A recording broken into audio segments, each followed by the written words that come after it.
بسم اللہ الرحمن الرحیم۔ حقیقت میں خلا خلوت سے ہے، اور خلوت اور جلوت دو لفظ ہے۔ خلا یخلو کے معنی ہے تنہا ہونا، حبب الی الخلا۔ بخاری شریف کی ابھی دوسری تیسری حدیث آپ پڑھیں گے کہ پیغمبر کہتے ہیں مجھے لوگوں سے الگ تھلگ رہنا پسند کرا دیا گیا، اور آپ غار حرا جاتے تھے۔ وہاں حکم جب آیا تو یا ایھا المدثر قم فانذر وربک فکبر، اٹھیے اور اللہ کے عذاب سے ڈرائیے۔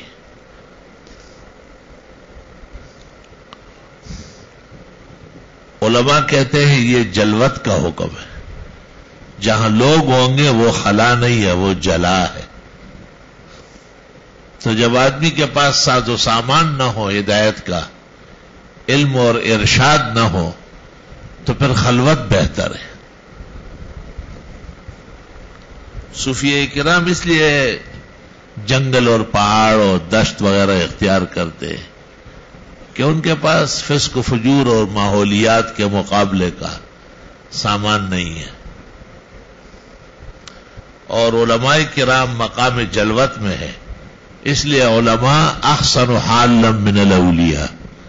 علماء کرام معتبر ہے، اولیاء معتبر نہیں ہے۔ اولیاء تو ان کے مقتدی ہے اور ان کے عوام ہے، کیونکہ علماء نے وہ صفت اپنائی ہے جو وحی کے بعد ہے اور وہ جلوت ہے، اور اولیاء نے وہ حالت اپنائی ہے جو وحی سے پہلے ہے اور وہ خلوت ہے۔ ھذا ھو فرق عظیم بین الولی والعالم الجلی۔ عقائد میں لکھا ہے کہ اگر سارے جہان کے اولیاء اکٹھے ہو جائے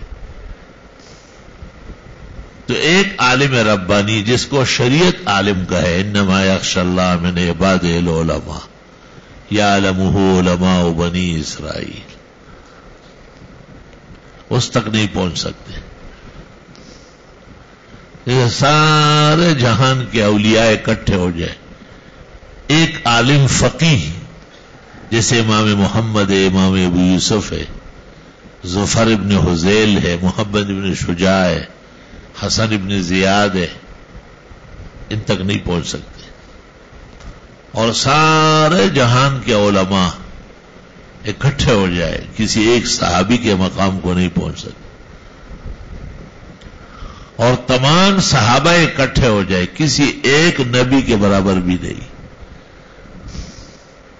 اور جمیع انبیاء و مرسلین اولیاء و متقین جناب رسول اللہ صلی اللہ علیہ وسلم کے مقام کو نہیں پہنچ سکتے۔ اس طرح لکھا ہے عقائد کے شروع وغیرہ میں۔ جزاک اللہ خیر۔